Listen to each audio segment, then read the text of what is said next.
بہت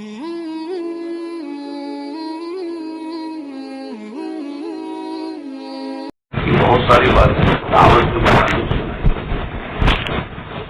فرمایا کہ ایک مرتبہ حضرت مولانا سید ابو الحسن علی ندوی رحمۃ اللہ علیہ نے ایک مجمع سے جو دعوت و تبلیغ کے عنوان پر جمع تھا، حضرت نے چونکہ حضرت مولانا الیاس صاحب رحمۃ اللہ علیہ سے کام سیکھا تھا اور ساتھ کام کیا تھا اور شروع کے ساتھ دینے والوں بھی تھے،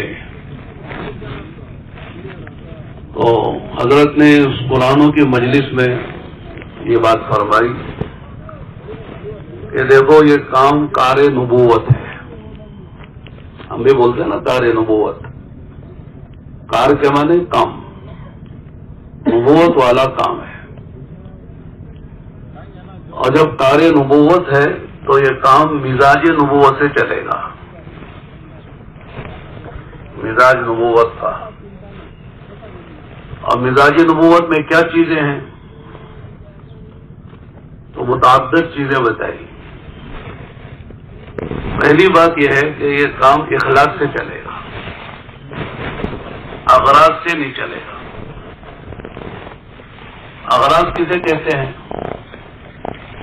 کہ آدمی کام کر رہا ہے، بہت محنت کر رہا ہے، بہت بڑے سفر کر رہا ہے، قربانی دے رہا ہے، لیکن مقصد یہ ہے کہ مال ملے یا مقام ملے،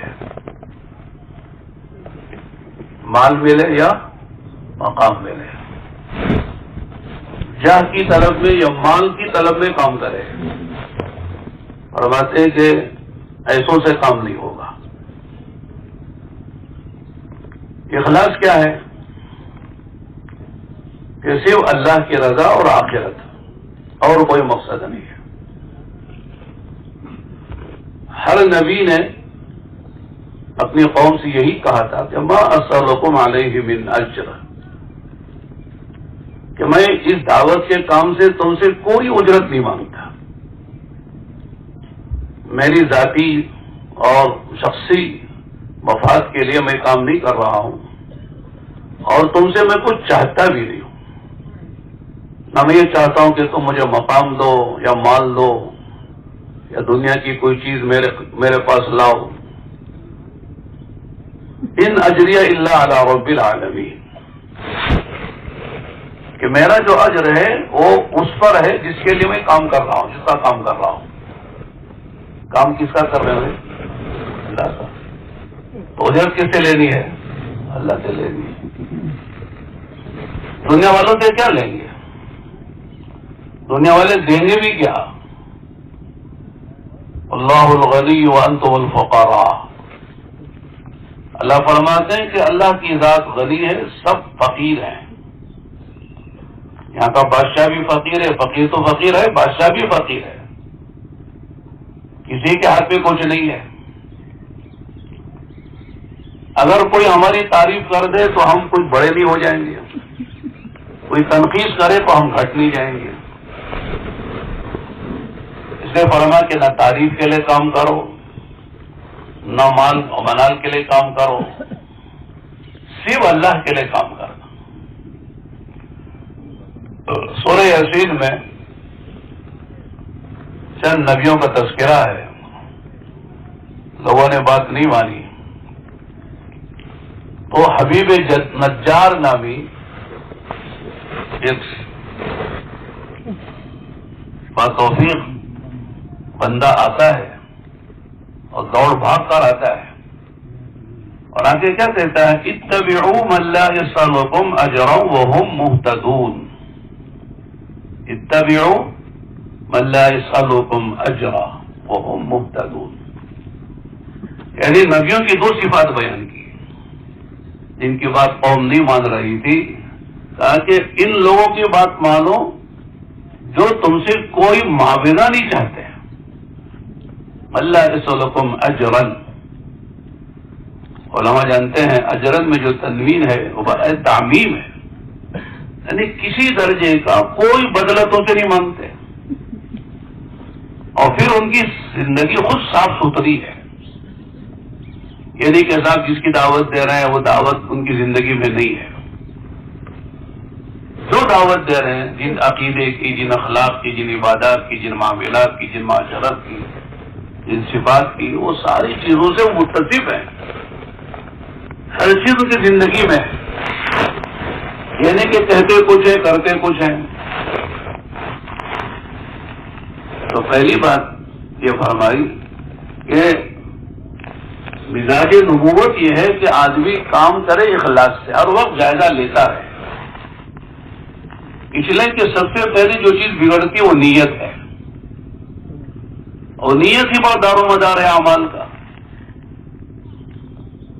اس لیے امام بخاری رحمۃ اللہ علیہ نے اپنی صحیح بخاری میں سب سے پہلے جو حدیث ذکر کی ہے وہ انما الاعمال بالنیات ہے.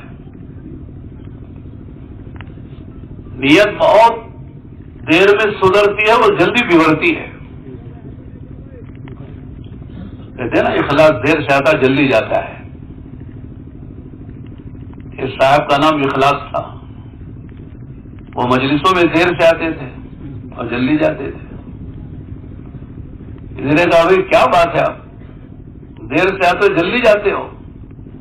کہا معلوم نہیں آپ کو، اخلاص دیر سے آتا ہے جلدی جاتا ہے. تو اس کی فکر کی بات ہے ہر آدمی. اس لیے کہ اخلاص کا علم جو ہے صرف اللہ کو ہے یا صاحب اخلاص کو ہے، تیسرے آدمی کو معلوم نہیں ہوتا ہے. آدمی مخلص ہے، غیر مخلص ہے، اغراض والا ہے، اخلاص والا ہے، معلوم ہی نہیں ہوتا ہے. وہ تو ہر آدمی کے اپنا اپنا معاملہ ہے کہ میں جو ہے جو کر رہا ہوں وہ اللہ کے لیے کر رہا ہوں یا لوگوں کے لیے کر رہا ہوں. اس کی علامت یہ ہے کہ آدمی کوئی تعریف کرے تب بھی کرے گا، تعریف نہیں کرے تب بھی کرے گا. کوئی پوچھے تب بھی کرے گا، کوئی نہ پوچھے تب بھی کرے گا. کوئی آگے بٹھائے تب بھی کرے گا، آگے نہ بٹھائے تب بھی کرے گا. اس کی رائے لی جائے تب بھی کرے گا، نہیں لائی جائے تب بھی کرے گا. اس لیے وہ اللہ کے لیے کر رہا ہے. تو یہ بڑا اہم مسئلہ ہے. اس لیے فرمایا المخلصون هم مصابیح الہدی. مخلصین جو ہے وہ ہدایت کے چراغ ہیں. اللہ کے لیے کرنے والا ظاہر ہے کہ اللہ تعالیٰ اس کے عمل میں تاثیر پیدا کرے. اللہ تعالیٰ اس کو ذریعہ ہدایت بنائیں گے، سبب ہدایت بنائیں گے، مفتاح للخیر بنائیں گے، مغلاق للشر بنائیں گے. تو خیر کی چابی بنے گا اور شر کا تالا بنے گا. طوبى لعبد جعله الله مفتاحا للخير ومغلاقا للشر. مبارک ہے وہ بندے، خوشخبری ان بندوں کے لیے کہ جن کو اللہ تعالیٰ دنیا میں خیر کے پھیلنے کی چابی بنائے اور شر کے بند ہونے کا تالا بنا دے. تو دعوت کا کام میرے دوستو یہ خیر کے پھیلنے کا بڑا ذریعہ ہے اور شر کے مٹنے کا بڑا ذریعہ ہے. لیکن کون اس کے لیے استعمال ہوں گے؟ جن کے اندر اخلاص ہوگا. حضرت صحابہ کہتے تھے کونوا مصابیح الہدی وینابیع الحکم واحلاک البیوت. 3 باتیں بتائی. ہدایت کے چراغ بنو. ہدایت کے چراغ کب بنیں گے؟ جب مخلص ہوں گے. ینابیع الہدی، ینابیع الحکم، حکمت کے سب چشمے بنو. یعنی جو تمہاری بات زبان سے نکلے اس سے لوگوں کو نفع ہو. حکمت کی باتیں بولو، لا یعنی فضول باتیں، بیکار باتیں، ہنسانے والے، مجلسوں کو گرمانے والی باتیں، اس سے لوگوں کو عادت ہوتی ہے نا. بیٹھیں گے تو مجلسی گفتگو کریں گے، لا یعنی باتیں ہوں گی، غیبتیں ہوں گی، تیری میری ہوگی. فرماتے اس سے اپنی حفاظت کرو. جو بات بولو سوچ کر بولو، سوچتے ہوئے بولو، بول کر سوچو. یعنی کہ صاحب بات آئی دل میں، اب نکال دی، کہہ دیا جو زبان پہ آیا. دل میں آؤ زبان پہ آ گیا. دل میں بات آئی، بولنے سے پہلے سوچو، بولتے ہوئے سوچو اس کا فائدہ ہے کہ نقصان ہے. میری زبان سے نکلنے والی بات میں نفع ہے یا نقصان ہے. لا یعنی تو نہیں ہے. من حسن اسلام المرء ترکہ ما لا یعنی. حدیث میں آتا ہے کہ آدمی کے اسلام کی خوبی یہ ہے کہ آدمی لا یعنی ترک کر دے. یعنی ایسی باتیں جس کا نفع نہ دنیاوی ہے نہ دینی ہے، نہ آخرت میں ہے نہ دنیا میں ہے، ایسی بات زبان سے نہیں بولنی چاہیے. عام طور سے لوگ کوئی عمل کرتے ہیں تو اس پر جو ہے استحضار ہوتا ہے کہ محاسبہ ہوگا، مواخذہ ہوگا، حساب ہوگا، لیکن آدمی زبان سے جو بولتا ہے نا اس پر بھی حساب ہوگا، اس کا استحضار کم ہوتا ہے. امام بخاری رحمۃ اللہ علیہ نے بخاری شریف کی جو آخری کتاب ہے کتاب التوحید، اس کا جو آخری باب ہے وَنَضَعُ الْمَوَازِينَ الْقِسْطَ،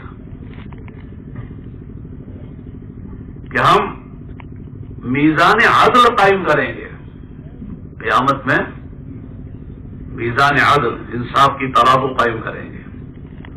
پھر آگے کہا کہ وَيُوزَنُ أَفْعَالُهُمْ وَقَوْلُهُمْ یا اقوالهم، کہ بندوں کے اعمال بھی تولے جائیں گے، اقوال بھی تولے جائیں گے. اعمال کیسے تولے جائیں گے، اقوال کیسے تولے جائیں گے، ایک بحث ہے، وہ اس میں مجھے جانا نہیں ہے، وہ تو جب درس میں بیٹھیں گے تو بتائیں گے. تو یہاں بتانا کیا ہے کہ اعمال کے ساتھ اقوال بھی تولے جائیں گے. اس نے جو بات کہی ہے وہ بات کیسی ہے، صحیح ہے، غلط ہے، خیر والی ہے، شر والی ہے، سچ ہے، حق ہے، باطل ہے، کیا باتیں ہیں، مفید ہے، مضر ہے. وَيَنَابِعَ الْحِكَمْ، حکمت کے چشمے بنو. تیسری جو بات ہے بڑی اہم ہے، وہ یہ ہے کہ احلاس البیوت، حرص کی جمع احلاس ہے، اس کے معنی ہوتے ہیں گھروں میں اندر جانے سے پہلے گھر کے دروازے پر ایک ٹاٹ ہوتی ہے، دیکھا کیا بولتے ہیں اس کو، میٹ ہوتی ہے، اور ہر جانے والا اس پہ پیر رکھ کے پیر صاف کر کے اندر جاتا ہے. اور بعض بڑے لوگ ہوتے ہیں تو اپنے پلنگ کے سامنے بھی ایک ٹاٹ ڈال کے رکھتے ہیں کہ پلنگ پر چڑھنے سے پہلے اس پہ صاف کر کے پھر پلنگ پہ جا کے سوتے بیٹھتے ہیں. اب بولو وہ ٹاٹ بہت قیمتی ہوتی ہے، بڑی اہم ہوتی ہے. کوئی پیر رکھے تو وہ چلاتی ہے، کیوں پیر رکھ دیا، کیوں پہنچ رہے ہیں، اس کی کیا اہمیت ہے. ہر جانے والا اندر اس ٹاٹ سے اپنے پیر رکھ کر صاف کر کے اندر جاتا ہے. تو مطلب کیا ہوا کہ جس طرح وہ ٹاٹ جو ہے بے حیثیت ہے، بے قیمت ہے، متواضع ہے، ہر پیر رکھنے والے کے پیر کو وہ برداشت کر رہی ہے، کوئی شکوے شکایت نہیں ہے. اس طرح فرمایا کہ اس طرح تواضع پیدا کرو. فرمایا کہ مزاج نبوت میں کیا ہے کہ دعوت کا کام تواضع کے ساتھ ہے. عاجزی ہو، انکساری ہو، چھوٹا پن ہو، ابدیت ہو، بڑائی نہ ہے. اس لیے کہ جس طرح مال آتا ہے تو بڑائی آتی ہے، علم آتا ہے تو بڑائی آ جاتی ہے، عہدہ ملتا ہے تو بڑائی آ جاتی ہے. اگر آدمی اونچے خاندان کا ہے تو شیطان بڑائی پیدا کرتا ہے، کیا فلاں خاندان ہے. اس کو جمال آتا ہے تو بڑائی آ جاتی ہے. اس طرح شیطان دعوت کے کام کرنے والوں میں بھی وہ برائیوں میں سے، خرابیوں میں سے خرابی بڑائی کی پیدا کرتا ہے. کہ ہم ضلع کے پرانے، صوبے کے پرانے، ملک کے پرانے، ہم مشورے والے، ہم شورا والے، ہم فیصل ہیں، ہم پرانے ہیں، ہم نے اتنے سالوں سے وقت لگایا ہے، ملکوں میں ہم نے وقت لگایا ہے، اور پھر آگے بات کرنے والے ہم ہیں. بیان ہمارا ہے، بیان ہمارا ہوتا ہے. تو مختلف لائنوں سے شیطان جو ہے وہ آدمی کے اندر بڑائی پیدا کرتا ہے. علماء نے لکھا ہے کہ کفر و شرک کے بعد سب سے بڑا جو گناہ ہے وہ تکبر اور بڑائی ہے. شیطان کو جب سجدہ کرنے کا اللہ پاک نے آدم کے لیے حکم دیا تھا، اس نے سجدہ نہیں کیا تو اس کو نقل جو کیا ہے قرآن نے، ابا واستکبر وکان من الکافرین. ابا کے معنی انکار کیا. انکار کیوں کیا؟ تکبر کی وجہ سے، اور تکبر کے ذریعے سے کفر تک پہنچ گیا. آدمی کو تکبر جو کفر تک پہنچا دیتا ہے. ابا واستکبر وکان من الکافرین. اس لیے حضرت شیخ کی کتاب ہے، آپ حضرت نے پڑھی ہوگی، چھوٹا سا کتابچہ ہے، ہمیشہ ہر آدمی کو پڑھنا چاہیے، بلکہ بار بار پڑھنا چاہیے. اس کتاب کا نام ہی ہے ام الامراض. پڑھی ہے؟ ارے پڑھی ہے؟ ارے دیکھیے، دیکھ لینا، پڑھ لینا. بہت چھوٹی کتاب ہے، چھوٹا کتابچہ کہنا چاہیے اسے. کتاب نہیں، کتابچہ ہے، وہ چھوٹی سی کتاب ہے.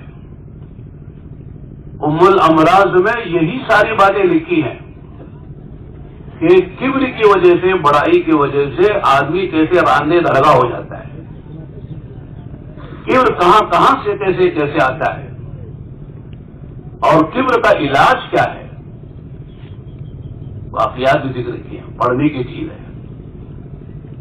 حضرت مولانا ابراہیم صاحب دامت برکاتہم اکثر اپنے بیانوں میں کہتے ہیں کہ ہمارے ساتھی پڑھتے نہیں ہیں. کیا نہیں کرتے؟ پڑھتے نہیں، اور پڑھنے والوں سے پوچھتے بھی نہیں ہیں. نہ خود پڑھتے ہیں نہ پڑھنے والوں سے پوچھتے ہیں. قرآن کہتا ہے فاسألوا اہل الذکر ان کنتم لا تعلمون. جاننے والوں سے پوچھو اگر تم نہیں جانتے ہو. قناعت نہ کرو. ہمارے ہاں قناعت آ جاتی ہے، 4 مہینے لگا لیے بھائی بس اب ماشاءاللہ ہمارے مقابلے میں کوئی نہیں ہے. 4 مہینے لگ گئے نا، ملکوں میں جا کر آ گئے، اب قناعت آ جاتی ہے. قناعت میرے دوستو دنیا میں مطلوب ہے، لیکن دین میں مطلوب نہیں ہے. دین میں تو آدمی کو آگے بڑھنے کا حوصلہ، جذبہ ہونا چاہیے. فَلْيَتَنَافَسِ الْمُتَنَافِسُونَ. قرآن کہتا ہے تنافس اختیار کر. تنافس کے معنی ہوتے ہیں دوسرے آگے بڑھنا. وَسَارِعُوا، آگے بڑھو. مسارعہ، ایک دوسرے سے آگے بڑھنا. تو دین کے کاموں میں، دین کے علم میں، عمل میں، صفات میں ہر آدمی اپنے سے اور جو آگے بڑھنے کی کوشش کرے، یہ مطلوب ہے. تو میں کر رہا تھا کہ مزاج نبوت میں ایک تواضع ہے، عاجزی، انکساری، عبدیت. اس لیے کہ ہمارا کام ہی دعوت عبادت کی ہے. دعوت برائے دعوت نہیں ہے، دعوت عبادت کی ہے. اور عبادت کے معنی بندگی، اپنی نفی، اللہ کا اثبات. ہم کچھ نہیں، لا الہ الا اللہ، کہ کوئی معبود نہیں سوا اللہ. معبود تو آخری درجہ ہے. رب وہی ہے، خالق وہی ہے، مالک وہی ہے، معید وہی ہے، مذل وہی ہے، محیی وہی ہے، محیی ممیت وہی ہے، فعال لما یرید وہی ہے، علی کل شیء قدیر وہی ہے. جب سب کچھ وہی ہے تو معبود وہی ہے. جب سب اس کے ہاتھ میں ہے تو عبادت کس کی کریں گے؟ اللہ ہی کی کریں گے. اللہ کا غیر اللہ کے بغیر کچھ نہیں کر سکتا. اللہ اپنے غیر کے بغیر سب کچھ کر سکتے ہیں. یہ ہمارا عقیدہ ہے، ایمان ہے. اللہ کی مرضی منشا کے بغیر کائنات میں کچھ نہیں ہوتا. نہ کوئی ذرہ اپنی جگہ سے حرکت کر سکتا ہے، نہ قطرہ بادلوں سے نیچے آ سکتا ہے، نہ پتا کسی طرف سے گر سکتا ہے. کچھ نہیں ہوتا ہے. جو ہوتا ہے وہ اللہ کی قدرت سے ہوتا ہے، اور اللہ کے علم میں وہ ہوتا ہے. اللہ تک کی قدرت، اللہ کے علم سب کو محیط ہے. کوئی چیز اللہ کے علم سے باہر نہیں ہے، اللہ کی قدرت سے باہر نہیں ہے. ہر چیز اللہ کی قدرت کے ماتحت ہے، اور ہر چیز اللہ کے بولو علم ہے. تو تواضع، آدمی کے اندر تواضع ہے. تیسری چیز فرمائی مزاج نبوت میں تقویٰ ہے، اللہ کا ڈر ہو. خلوتوں میں، جلوتوں میں، تنہائیوں میں، مجموعوں میں، رات کے اندھیروں میں، دن کے اجالوں میں، ہر وقت آدمی کے دل میں اللہ کا خوف، اللہ کا ڈر ہو. آپ علیہ الصلوۃ والسلام نے ایک موقع سے فرمایا انی لاتقاکم واخشاکم للہ، کہ میں اللہ سے تم سب میں زیادہ ڈرنے والا اور اللہ کی نافرمانی سے تم سب میں زیادہ بچنے والا میں ہوں۔ کہنے کے ساتھ کام کر رہے ہیں تو ہم جو ہے بے فکر ہو جائیں، بے خوف ہو جائیں، ایسی نہیں، ایسا نہیں، جتنا کام بڑھ رہا ہے خوف بڑھ رہا ہے۔ ایک حدیث ہے، بہت لمبی حدیث ہے، میں مختصر سناتا ہوں۔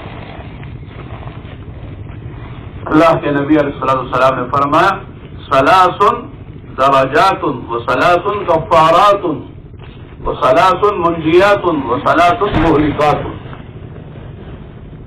سمجھ میں آئی؟ ثلاثہ تو سمجھ میں آیا نا، تین تو سمجھ میں آیا نا، ثلاثہ تین چیزیں آدمی کے درجات اور تین چیزیں آدمی کے گناہوں کا کفارہ ہے، اور تین چیزیں آدمی کے درجوں کو بلند کرنے کا ذریعہ ہے، اور تین چیزیں آدمی کو نجات دلانے والی ہے، اور تین چیزیں آدمی کو ہلاک کرنے والی ہے۔ سناؤں؟ ارے سناؤں کہ نہیں؟ موٹا موٹا سنا دیتا ہوں، تفصیل میں گئے ہوں تو پھر 2-3 گھنٹے لگے گا اس میں۔ ثلاث کفارات کے معنی کیا ہے؟ کہ آدمی سے جو گناہ ہوتے ہیں وہ گناہ معاف ہو جاتے ہیں ان 3 چیزوں سے۔ پہلی چیز ہے اسباغ الوضوء علی الصبارات، کہ سخت سردیوں کے زمانے میں اچھی طرح وضو کرنا۔ اب سردی کولار والے بنگلور والے کیا جانے، دلی لکھنؤ والے جانتے سردی کیا ہوتی ہے، اور سردی میں وضو کرنے کا مزہ وہ جانتے ہیں، ہم لوگوں کو پتہ چلتا ہے اور سردی کیا ہوتی ہے۔ حضرت مولانا سید ابو الحسن علی ندوی رحمۃ اللہ علیہ ایک مرتبہ بنگلور والوں سے بات کر رہے تھے، کہنے لگے بنگلور والوں تم روزانہ 2 رکعت صلاۃ و شکر نماز پڑھو، اللہ نے تم کو اتنا اچھا موسم دیا ہے، نہ سردی نہ گرمی، اسی کو ہم سردی بولتے ہیں، اسی کو ہم گرمی بولتے ہیں۔ جاؤ یو پی جاؤ، دلی جاؤ، لکھنؤ جاؤ، پتہ چلتا ہے سردی کیا ہوتی ہے، گرمی کیا ہوتی ہے۔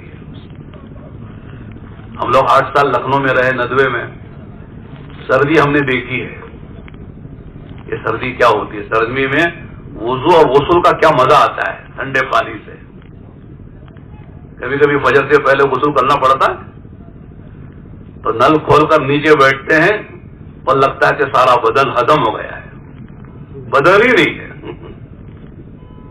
سردی وہاں ہوتی ہے۔ تو آپ نے فرمایا کہ اسباغ الوضوء علی الصبارات، علی المقارب ایک لفظ ہے، لیکن جو حدیث میں سنا رہا ہوں اس میں صبارات کا لفظ۔ سب سردیوں میں اچھی طرح، اسباغ کہتے ہیں اچھی طرح وضو کرنا، مل کر، دل کر، رگڑ کر، 3 مرتبہ پانی بہا کر، یہ وضو، یہ گناہوں کا کفارہ ہے۔ وانتقال الاقدام الى الجماعات، جماعت کی نماز حاصل کرنے کے لیے پیدل چل کر آنا، ہر قدم پر گناہ معاف ہوتے ہیں، درجہ بلند ہوتا ہے، نیکی لکھی جاتی ہے۔ وانتظار الصلوات بعد الصلوات، ایک نماز کے بعد دوسری نماز کے انتظار میں بیٹھنا۔ 3 چیزیں ہیں، 3 چیزیں آدمی کے درجات کی بلندی کا ذریعہ ہے۔ 3 درجات، اطعام الطعام، کھانا کھلانا، کھانا نہیں، کھانا کی کھلانا، کھلانا۔ ابھی ہم لوگ جو بنگلہ دیش میں تھے، بنگلہ دیش والے جو کھلاتے ہیں، واہ واہ، کمال کر دیتے ہیں۔ 1-2 وقت کا کھانا کھلا کے ہم تھک جاتے ہیں، وہ 8 دن تک تقریباً جو ہے، کتنے وقت کا ہوتا ہے 8 دن؟ 3 وقت کا بولے تو 24 وقت کا کھانا اتنا حشاش بشاش کھلاتے ہیں۔ ہزاروں مہمان ہوتے ہیں ملکوں کے۔ ہم یہ پہلی مرتبہ گئے تھے بنگلہ دیش 83 میں اجتماع میں، وہیں سے ہم نے سال کا ارادہ کیا تھا۔ ہم جب جا کے بیٹھے تو دیر تقریباً 11 ساڑھے 11 کے قریب گئے تھے ناشتہ کرنے کے لیے۔ ہمارے حضرت مولانا خلیل الرحمان سجاد نعمانی دامت برکاتہم کے ساتھ سفر تھا، تو ایک بڑے انجینئر تھے، پورے اس کے انچارج تھے، وہ کھانا مہمانوں کے کھانا کھلانے کے. تو ہم گئے تو انہوں نے ایک عجیب سوال کیا کہ آپ ناشتہ کریں گے کہ کھانا کھائیں گے؟ اس لیے کہ بیچ کا وقت تھا، نہ ناشتے کا تھا نہ کھانے کا تھا. وہ ناشتہ کریں گے کھانا کھائیں گے. ہمارے مولانا بھی بڑے ظریف آدمی، انہوں نے جواب میں کہا کہ گاڑی لیٹ آئی ہے، بفور ٹائم نہیں آئی ہے. سمجھ گئے؟ ناشتے کے لیے آئے ہیں، کھانے کے لیے نہیں آئے. چنانچہ وہ ناشتہ اور کھانا دونوں کا ملا کر رہا ہے ہمارے پاس. ناشتے میں جو بنا تھا وہ بھی، جو کھانے کے لیے بن رہا تھا وہ بھی. جب آپ اندر جائیں گے نا کھانے کے لیے، ہال میں بڑا ہال ہے، تو وہاں ایک جماعت ہوتی ہے آپ کو ہاتھ دھلائے گی، ایک جماعت ہوتی ہے آپ کے جوتے صحیح کرے گی. ہمارے تو طلبات علماء ہمارے اساتذہ کی جوتے ٹھیک کرتے ہیں، وہاں ہر جانے والے ساتھی کے جوتے بڑے بڑے لوگ ہیں، وہ ٹھیک کر کے رکھتے ہیں، الٹا سیدھا کر کے رکھتے ہیں آگے پہننے کے لیے. اور پھر پوچھتے ہیں کہ صاحب آپ مرچ والا کھائیں گے یا بغیر مرچ والا کھائیں گے، عربوں والا کھائیں گے عجمی والا کھائیں گے؟ جتنا کھاؤ آپ لالا کے دیں گے خوشی سے، ہنستے مسکراتے چہرے سے. ہمارا چہرہ اتر جاتا ہے، بن جاتا ہے، اور طبیعت میں چڑچڑاپن پیدا ہو جاتا ہے اگر زیادہ دیر خدمت ہو گئی. پورے 24 وقت کا کھلائیں گے، ہنستے مسکراتے کھلائیں گے، بغیر آواز کے کھلائیں گے. اور جب واپس آپ کھا کے آئیں گے تو جوتے صحیح ملیں گے آپ کو، اور ہاتھ دھلانے والا اور جو ہے صابن دینے والا، تولیہ دینے والا الگ. ایسا ہے ہمارے یہاں. ہاں ہاں، یہ دانتوں میں کرتا نا کاڑی، ٹوتھ پک کیا بولتے ہیں اس کو، ہاں وہ بھی دیتے ہیں. تو اور میں کہہ رہا تھا کہ اطعام اطعام کھانا کھلانا یہ آدمی کے درجات کی بلندی کا سبب ہے. تبلیغ نے ہر جگہ دسترخوان بچھوا دیے، ایسے بچتے ہیں جیسے داماد کے لیے بچتے ہیں. آج کل تو لوگ داماد کو بھی نہیں بچاتے، کیا بھائی سر کا درد جب جب آ جاتا ہے. ملکوں میں دسترخوان بچ رہے ہر جگہ، اور کھلانے والے لوگ بن گئے، خرچ کرنے والے لوگ بن گئے. وَإِفْشَاءُ السَّلَامِ، تیسری چیز سلام کو پھیلاؤ، سلام کو رواج دو. لیکن اس میں کمی ہے. لوگ کہتے ہیں تبلیغ والے کو سلام کر دو، اس کو سلام ہی نہیں کرتا ہے. سلام ہم نے دیکھا ماشاء اللہ بنگلہ دیش میں، کیا سلام، اوفو، جواب دے دے تھک جاتا ہے. ہم جو ہے وہ خواص میں گئے گاڑی میں بیٹھ کے، تو ہٹا کے جانا پڑتا وہاں گاڑی میں. اتنے سلام کے کسی کے سے جواب دیں گے. لہذا میں نے کیا کہ موبائل میں سورہ کہف نکال کے بیٹھ گیا. آج کے آرٹی میں وہی تھے، ہم بات کر رہے تھے خواص 10 بجے، ہاں 10 بجے سے بات نہیں، 9 بجے نکلے 10 بجے پہنچے. حالانکہ بہت دور نہیں ہے، جتنا ہم آئے ہیں جہاں ہمارا قیام وہاں سے اس سے بھی کم ہے، لیکن 1 گھنٹہ لگا اس بھیڑ میں نکل کے جانے میں، خواص تک پہنچنے میں. تو قرآن پڑھتے بیٹھ گیا میں. اب دیکھوں گا تو سلام کا جواب دینا پڑے گا، کس سے سلام کا جواب دیں. اس لیے سورہ کہف پڑھتے پڑھتے سورہ کہف ختم ہو گئی، پھر بھی نہیں پہنچے جہاں تک پہنچنا تھا. اتنا لوگ سلام کرتے ہیں، ہر آدمی سلام کرتا ہے، السلام علیکم السلام علیکم السلام علیکم، بڑی پیار سے محبت سے سلام کرتا ہے. افشاء السلام. اور تیسری چیز ہے الصلاۃ باللیل والناس نیام. ساری دنیا سو رہی ہو اس وقت اٹھ کر نماز پڑھنا. کون سی نماز ہو؟ چاش کی، اشراق کی، تہجد کی نماز ہے کہ ساری دنیا سونے کا مزہ لے رہی، خواب خرگوش کے مزے لے رہی، لیکن اس وقت اٹھ کر نماز پڑھنا. اس لیے کہتے ہیں کہ دین کی محنت میں جو جان آئے گی وہ راتوں کی دعا اور نماز سے آئے گی، راتوں کے رونے سے آئے گی. اگرچہ کہ تہجد کی نماز فرض نہیں ہے، لیکن دعوت کا کام کرنے والوں کے لیے فرض کی طرح ہے، فرض نہیں ہے، فرض کی طرح ہے. یا ایھا المزمل میں رات کا عمل بتایا ہے، اور یا ایھا المدثر میں دین کا عمل بتایا ہے۔ یا ایھا المدثر قم فانذر، حملے ہونے والے اڑ جائیے، رام چھوڑ دیجئے اور جا کے ڈرائیے۔ قم فانذر وربک فکبر، انجام سے لوگوں کو آگاہ کیجیے، اور پھر اللہ کی بڑائی ہی بیان کیجیے، اس لیے کہ لوگوں کے دلوں میں پتہ نہیں کس کس کی بڑائی آ گئی ہے۔ فلاں وزیر بڑا، فلاں منسٹر بڑا، فلاں پارٹی بڑی، فلاں حکومت بڑی، فلاں ملک بڑا، فلاں مالدار بڑا، فلاں ڈاکٹر بڑا، فلاں بڑا، یہاں تک کہ میں بھی بڑا،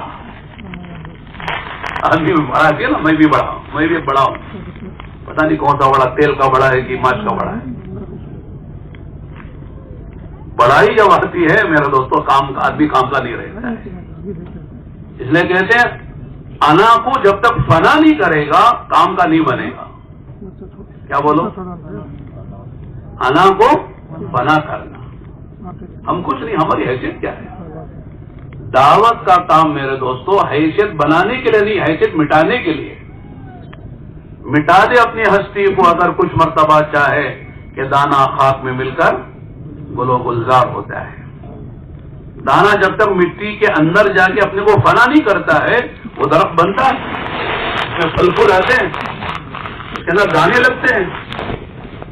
اپنے کو فنا کرو، پھر دیکھو اللہ تعالیٰ کی طرف سے کیسے تم کو نوازا جاتا ہے۔ ما تواضع احد للہ الا رفعہ اللہ، کہ جو بھی بندہ اللہ کے لیے اپنے کو چھوٹا بناتا ہے اللہ اسے بڑا بناتے ہیں، یہ ضابطہ ہے۔ ایک بات پوچھنا چاہتا ہوں، پہاڑ پہ آپ چڑھتے تو کیسے چڑھتے ہیں؟ اینٹ کے کی چک کر، اینٹ کے چڑھے تو سرا میں آ جائیں گے، پہاڑ کے دامن میں آ جائیں گے، جھک کے چلیں گے تو چوٹی پہ پہنچ جائیں گے۔ تو معلوم کہ جھک کے رہو گے تو بڑے بنو گے، اونچائی پہ پہنچو گے، بلندی پہ پہنچو گے، چوٹی پہ پہنچو گے، اور اگر اکڑو گے تو گر جاؤ گے۔ اکڑنے والا، تکبر کرنے والا نہ اللہ کو پسند ہے نہ بندوں کو پسند ہے۔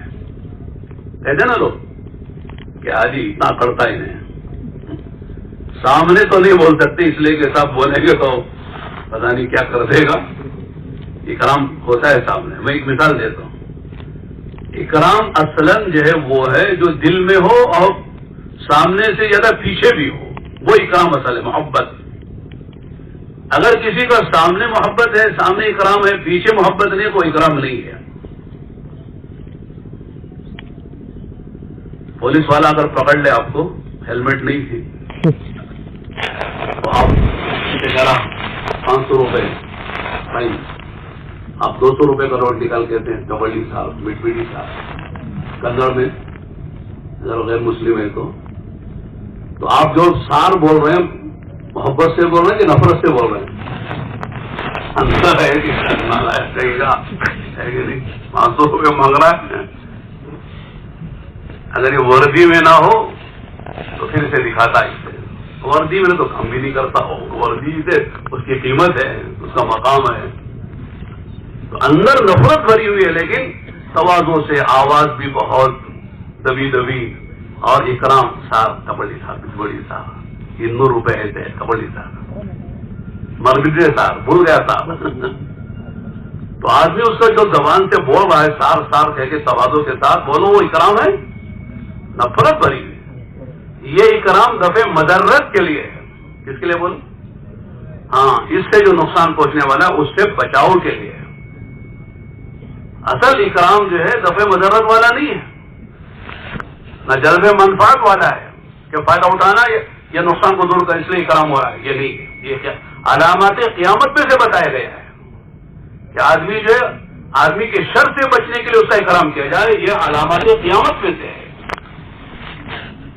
اصل یہ ہے، اور جو آدمی جتنا متواضع ہوتا ہے اتنا لوگوں کے دلوں میں ابھاتا ہے، اچھا لگتا ہے، ہر آدمی اس کا اندر سے اکرام ہے کہ ماشاء اللہ اتنے پرانے ہیں، کیسا ان کے پاس کیسی تواضع ہے، بات میں کتنی مٹھاس ہے، ہر ساتھی کا کیسے احترام کے ساتھ ماشاء اللہ معاملہ کرتے ہیں۔ ہر ساتھی یہ سمجھتا ہے کہ حضرت کو فلاں ہمارے پرانوں کو مجھ سے بڑی محبت،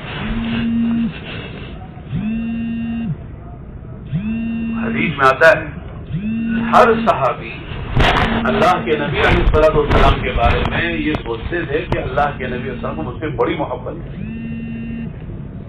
ہر صحابی کے ساتھ آپ کا یہی معاملہ. یہ سمجھ کے پوچھا تھا کہ آپ کہیں گے تم سے، تو آپ نے فرمایا کہ عائشہ سے.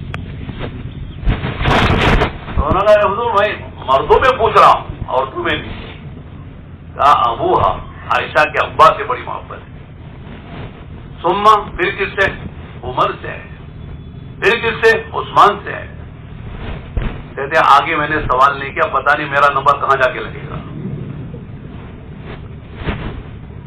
یعنی یہ شعور احساس ہوتا تھا اللہ کے نبی کے برتاؤ سے اور آپ کے حسن سلوک سے کہ ہر صحابی کا یہ وجدان تھا کہ اللہ کے نبی علیہ السلام مجھ سے بڑی محبت فرماتے. یہ اسوہ ہے، یہ نمونہ ہے، یہ قدوہ ہے، یہ طریقہ ہے کہ کام کرنے والے کا معاملہ ہر ایک کے ساتھ یہ ہو. یہ وہ کر سکتا ہے جس کے اندر تواضع ہو. وہ تکبر آدمی ہاتھ نہیں ڈالتا کسی، بلکہ اتنا تکبر میں آدمی بڑھ جاتا ہے سلام تو کیا کرے گا، سلام کا جواب بھی نہیں دے گا. مسافہ کرے گا تو انگلیوں سے مسافہ کرے گا. مسافہ کرے گا تو یوں دیکھے گا، ادھر دیکھے گا ادھر مسافہ کرے. کیا ضرورت ہے ایسا مسافہ کرنے کی؟ دیکھ ادھر رہے مسافہ ادھر کر رہے. آپ کے چہرے کو مسکراہٹ ہی نہیں. یہ کون سے اخلاق ہیں؟ اللہ کے نبی علیہ السلام مسافہ دونوں ہاتھوں سے کرتے تھے، اور جب تک وہ سامنے والا ہاتھ نہیں کھینچتا تھا آپ ہاتھ نہیں چھوڑتے.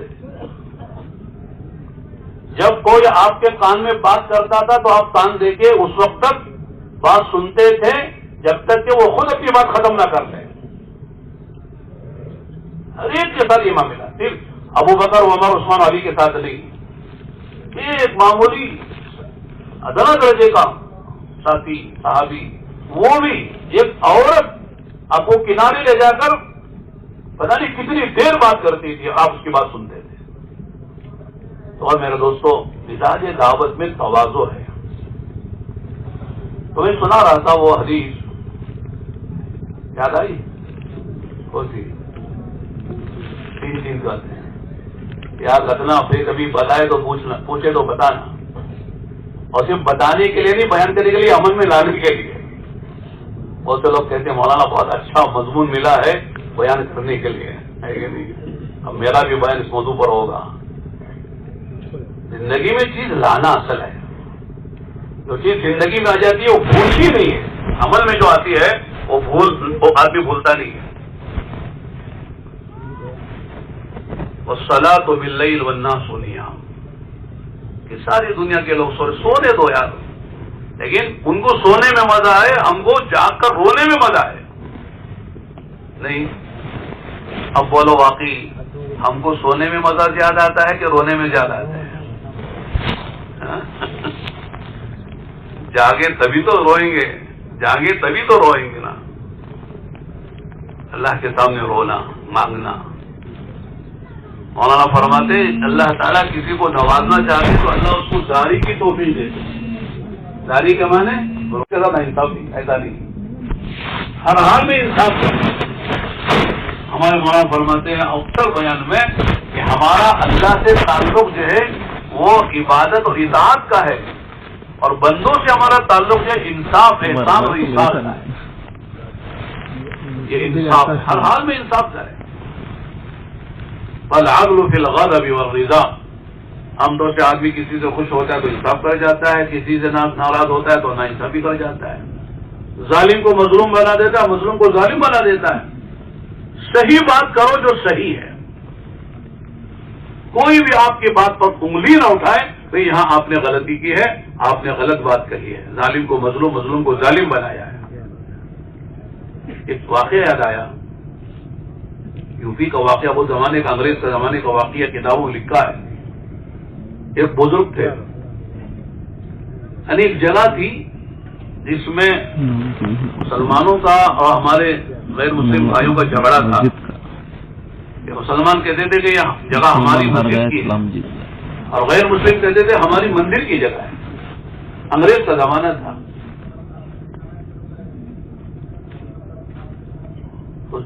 فیصلہ نہیں ہو رہا تھا، جج ابھی اس کے ساتھ پورے شواہد گواہی دستاویز نہیں آیا، تو غیر مسلموں نے کہا کہ یہاں اس علاقے میں ایک بزرگ رہتے ہیں حاجی صاحب، وہ سچ بولتے ہیں، کبھی جھوٹ نہیں بولتے، ہم ان کو لائیں گے، وہ جو کہیں گے اس پر فیصلہ کر دیجیے۔ مسلمان خوش ہو گئے، مسجد کی جگہ کے ہم دعوے دار ہیں اور یہ حاجی صاحب ہیں، لہٰذا وہ ہمارے حق میں گواہی دے دیں گے تو ہمارا مسئلہ ہو جائے۔ چنانچہ وہ ہے اور انگریز جج نے پوچھا بتائیے انہوں نے آپ کو پیش کیا ہے؟ انہوں نے صاف کہا کہ جہاں تک میں صحیح جانتا ہوں یہ جگہ غیر مسلموں کی ہے، مندر کی جگہ، مسلمانوں کی جگہ نہیں ہے۔ تو فیصلہ غیر مسلموں کے حق میں ہوا اور مسلمانوں کے خلاف ہوا۔ بس یہ فیصلہ ہونے کی دیر تھی کہ غیر مسلموں نے کہا کہ یہ جگہ اگرچہ کہ ان کے کہنے کے مطابق اور ہمارے دعوے کے مطابق ہماری، لیکن اب یہ جگہ ہم مسلمانوں کو دیتے ہیں مسجد بنانے کے لیے، اس لیے کہ انہوں نے سچ کہا ہے۔ تو اس وقت انگریز نے لکھا اس فیصلے پر کہ اس مقدمے میں مسلمان ہارے اور غیر مسلم جیتے، لیکن میں کہتا ہوں کہ مسلمان ہارے لیکن اسلام جیتا۔ حق بولنے کی وجہ سے، سچ بولنے کی وجہ سے مسلمان اگرچہ کہ ہارے ہیں لیکن اسلام جیتا ہے، اس لیے کہ جگہ مسلمانوں کو ملی اور اس میں سے پتہ نہیں کئی لوگ مسلمان بھی ہوئے۔ اس لیے کہتے ہیں کہ الصدق ینجی والکذب یہلک، سچائی آدمی کو نجات دیتی ہے اور جھوٹ آدمی کو ہلاک کرتا ہے۔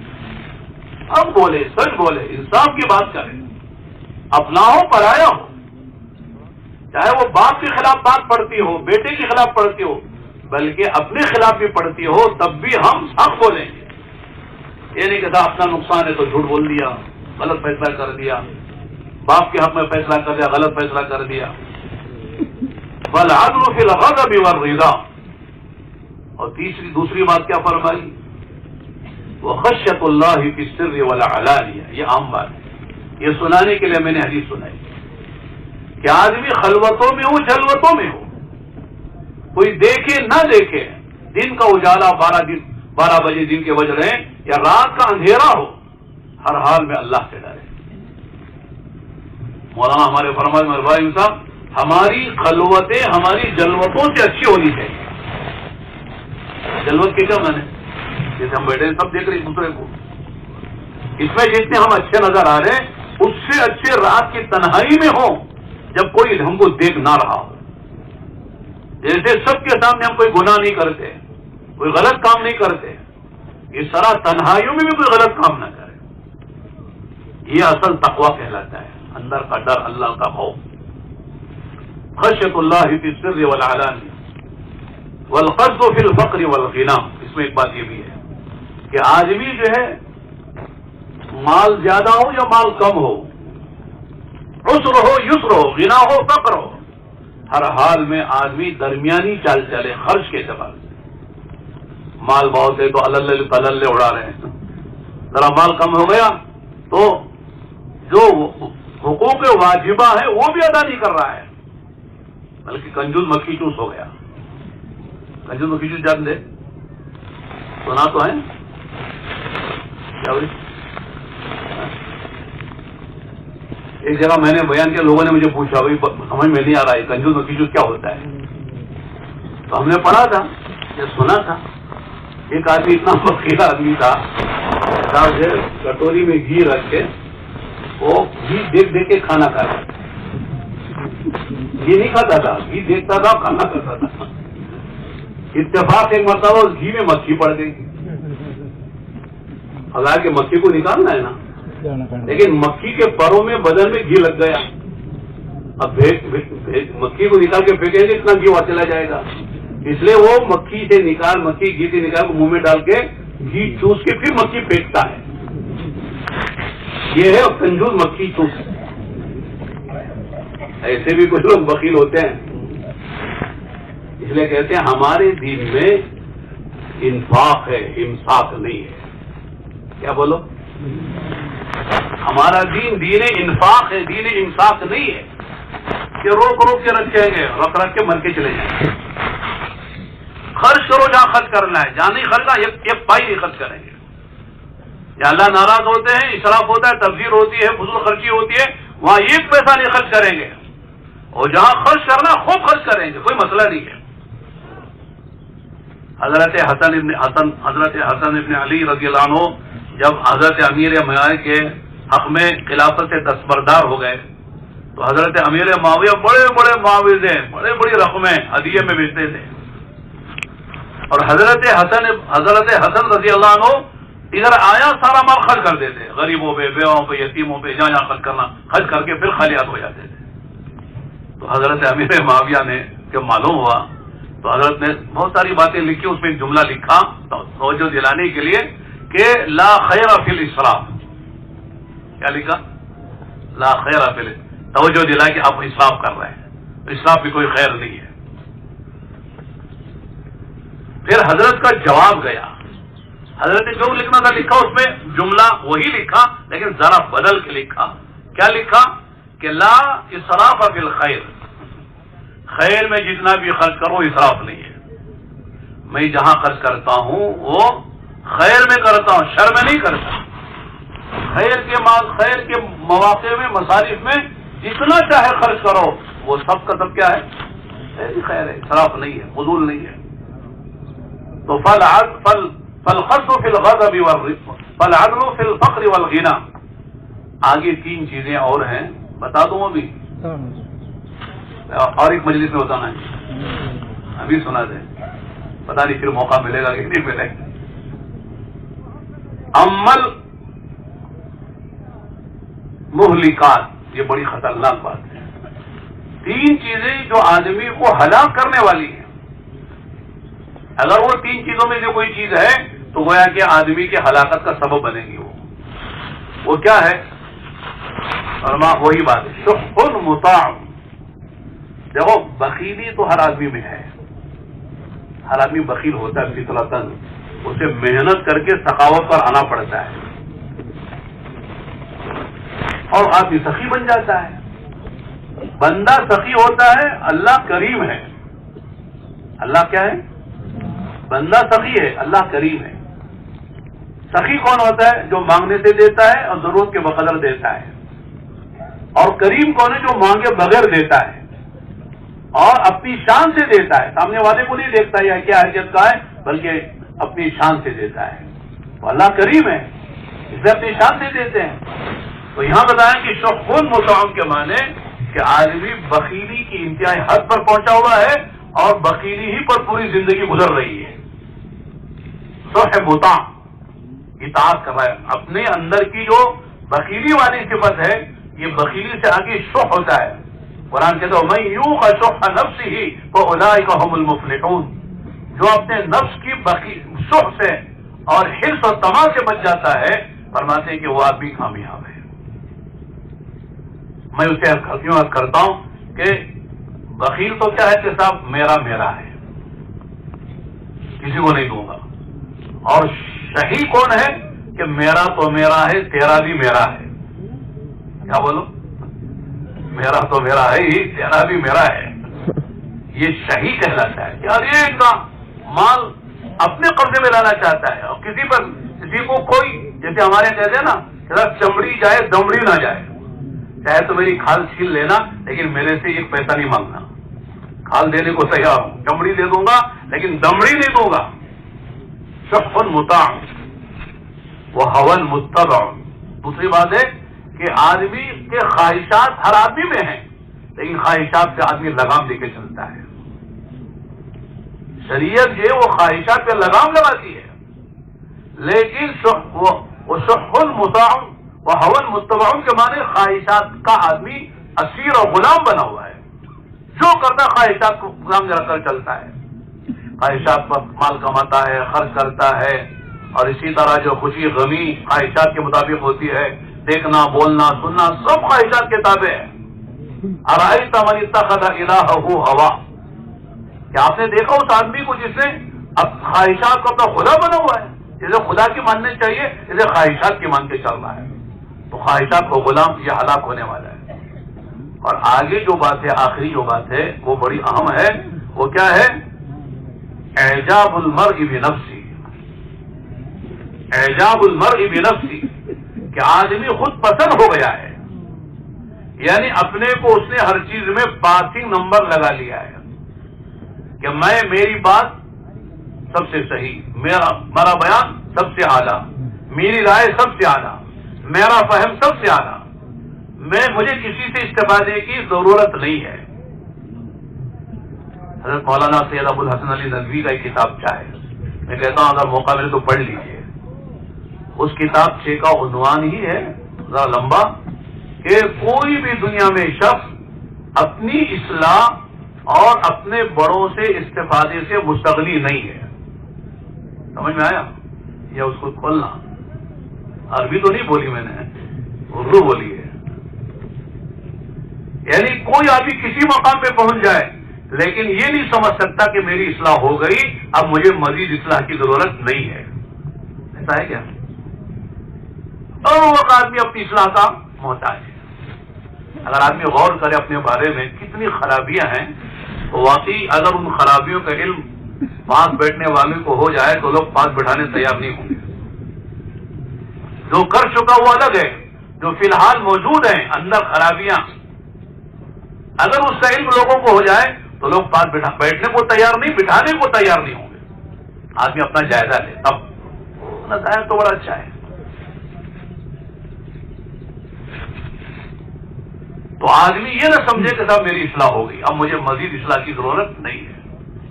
دوسرے، میں مقام پہ پہنچ گیا ہوں، اب مجھے کسی کو بڑا بنا کے اس کے تابع ہو کر اس سے استفادہ کرنے کی مجھے ضرورت نہیں ہے. میں بڑا ہوں، میرے سے کوئی بڑا نہیں ہے. لوگ مجھ سے سیکھے، مجھے کسی سے سیکھنے کی ضرورت نہیں ہے. جہاں یہ بات پیدا ہو جاتی ہے تو میرے دوستوں آدمی کے لیے بڑے خطرے کی، اس لیے کہ قرآن کہتا ہو فوق کل ذی علم علیم، ہر جاننے والے سے بڑھ کر جاننے والا ہے. 9 گھنٹے ہو رہے ہیں، جو بات ہم کہنا چاہ رہے تو وہ رہ گئی، ادھر ادھر کی باتیں ہو گئی. اس میں بھی کچھ پیدا ہو جائے گا. ٹھیک ہے تو دوستوں بھائیوں، تبلیغ میں آدمی میں تواضع ہو، عاجزی ہو، تقویٰ ہو، عبدیت ہو، تکبر نہ ہو، حسد نہ ہو.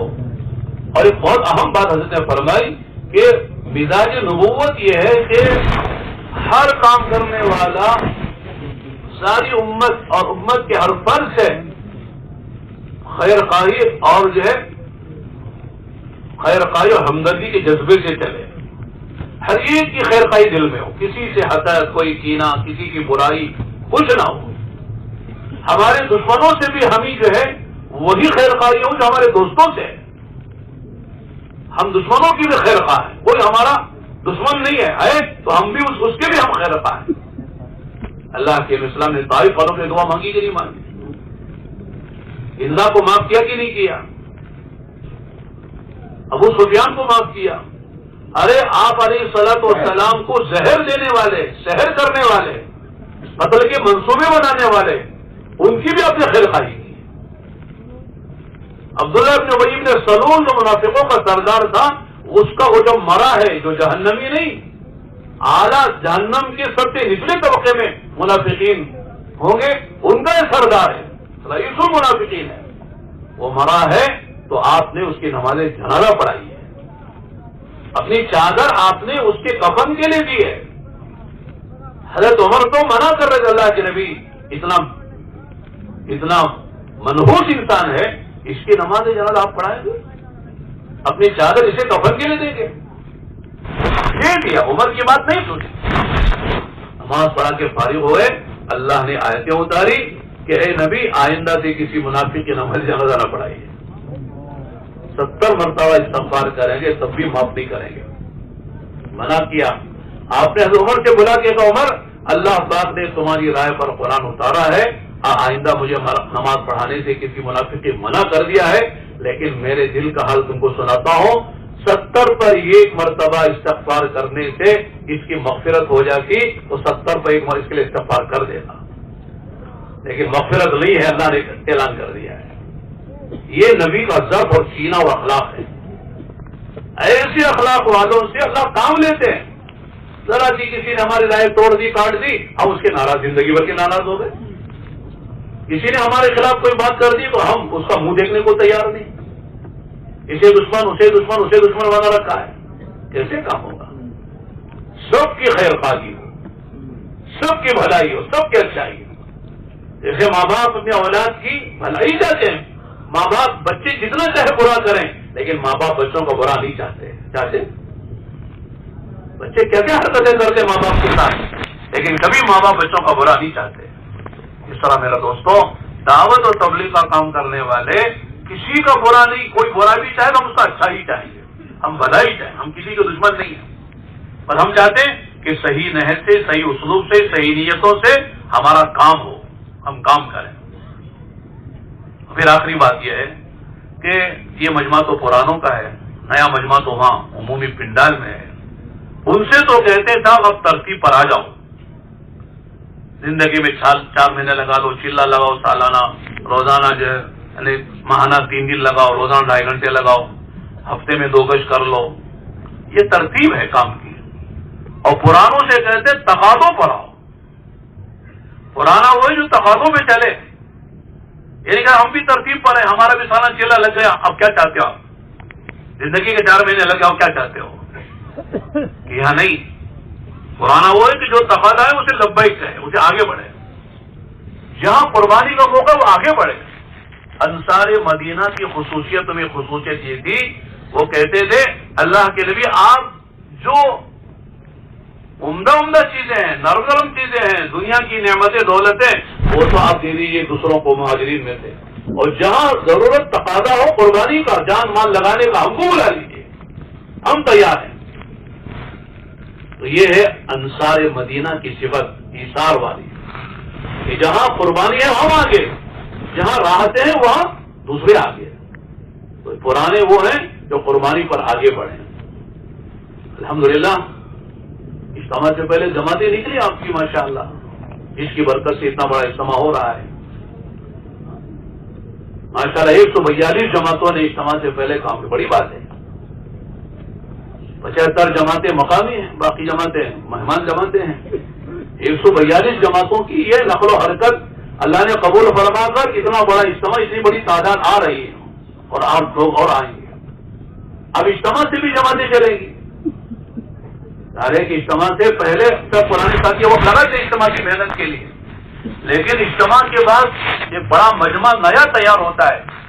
ان کو لے جانے والا کون ہے؟ جب تک ہمارے پرانے ساتھی نہیں ہوں گے, نئے ساتھی نکل کے ان کی کیا تربیت ہوگی, کیا کام سیکھیں گے, کیا چیز سیکھیں گے. اس لیے ہر جماعت میں 2 کم سے کم پرانے ساتھی ہونا چاہیے, تاکہ جانے والی جماعتوں کی تربیت بھی ہو اور ہماری ترقی ہو. پرانوں کی تربیت, نئیوں کی تربیت ہوگی, پرانوں کی ترقی ہوگی اگر تقاضوں بھی چلیں گے. ورنہ بھائی مولانا ایک بیان میں کہہ رہے تھے کہ شیطان 3 طریقے سے آ کے کام ذمہ داری سے پیچھے کرنا چاہتا ہے. ایک تخویف کے راستے سے, کیا مطلب ہے؟ ڈراتا ہے, جاؤ گے تو یہ ہو جائے گا, جائے تو وہ ہو جائے گا. ہوا کچھ نہیں ہے, صرف ڈرانا. تو ڈر کی وجہ سے آدمی رہ جاتا ہے, یہ ہو جائے گا, وہ کاروبار کا یہ ہو جائے گا, گھر کا یہ ہو جائے گا, فلاں یہ ہو جائے گا. تو شیطان ڈراتا ہے کہ شیطان تو اس کے چیلوں کو ڈرا کر خیر کے کاموں سے محروم کر دیتا ہے. تخویف, اب اسے کھولنے کی ضرورت نہیں ہے. دوسرے کہتے ہیں تصویر. تصویر کے معنی ہی بہانے بناتا ہے کہ میرا فلاں کام ہے, میرا فلاں کام ہے, میرا فلاں کام ہے, میں کیسے جا سکتا ہوں, یہ کام مجھے ضروری کرنا ہے. تصویر اسے کہتے ہیں. جیسے منافقین کہتے تھے ان بیوتنا عورا وما ہی بعورا. جب آپ سے پوچھا, آپ کو آپ کے ساتھ جانے کو کہا گیا غزوہ تبوک میں, تو جا کر درمیان سے کہنے لگے ہمارے گھر خالی ہیں, ہماری عورتوں بچوں کا کوئی نگراں نہیں ہے, خطرہ ہے کہیں مدینے میں کوئی بات ہو جائے تو ہمارے گھر والوں کی مدد کون کرے گا. حالانکہ گھر خالی نہیں تھے, گھر میں لوگ تھے اور حفاظت ہو سکتی تھی, لیکن انہوں نے کہا ہمارے گھر خالی ہے, ہم واپس جا رہے ہیں. یہ بہانے کر کے وہ گئے ہوئے بھی واپس ہو گئے. یہ دوسرا. اور تیسرا کیا ہے؟ تصویف ہے. تصویف کے معنی کیا ہے؟ کرنا ہے لیکن اب نہیں، بعد میں. کرنے سے منع نہیں ہے، کریں گے مولانا، آپ کہہ رہے ہیں ضرور کرنا ہے لیکن اب نہیں، بعد میں. اس کو تصویب کہتے ہیں. اور حدیث میں آتا ہے اکثر اہل النار اہل التصویب، جہنم میں اکثر جو لوگ جائیں گے وہ کاموں کو ٹالنے والے. کام کر سکتے تھے لیکن ٹال دیا، اور کام کا وقت نہیں آیا، مر گئے، انتقال کر گئے، اس وجہ سے چلے جائیں گے. کچھ لوگ ایمان لانے میں ٹال مٹول کیا، لانا ہے لیکن بعد میں، ابھی خوف کے بعد جانا اور جا کے کوشش کر بہت بات کریں گے، پھر دیکھیں گے، لیکن آ نہیں سکے، مر گئے کفر کی حالت میں. ایسے بہت سے نیک کام ہوتے ہیں، ضرورت کے کام ہوتے ہیں، ذمہ داریاں ہوتی ہیں، لیکن آدمی اس کو ٹال کے چلا جاتا ہے، بعد میں کریں گے تو پھر وہ خطرے میں ہوتا ہے. اس لیے میرے دوستو ایک تو فائدہ اس وقت یہ ہے کہ جو جماعتیں ہماری بن رہی ہیں ماشاءاللہ اجتماع سے، رات میں بات آئی ماشاءاللہ ہر تعلقے کے 2-2 3-3 جماعتیں اور کولار حلقے کے جماعتیں ماشاءاللہ زونوں کی جماعتیں بن رہی ہیں. لہذا اس وقت تقاضا ہے کہ ان جماعتوں کو لے کے 4 مہینے کیوں چلنے کیوں، ایسے جماعتوں کو لے کے چلنے والے اصل ہیں جو تقاضے پہ چلیں گے. وہ ذرا کھڑے ہو کر بولیں انشاءاللہ ہم اپنی جماعتوں کو لے کے جا رہے ہیں. ذمہ دار حضرات نظر رہے ہیں، ذرا کھڑے ہو کر بتائیں کون کون جماعتیں لے کے جا رہے ہیں. کھڑے ہو جائیں، جن کی ترتیب بنی وہ بھی کھڑے ہوں، ترتیب نہیں بنی اب ارادہ ہو رہا وہ بھی کھڑے ہو جائیں.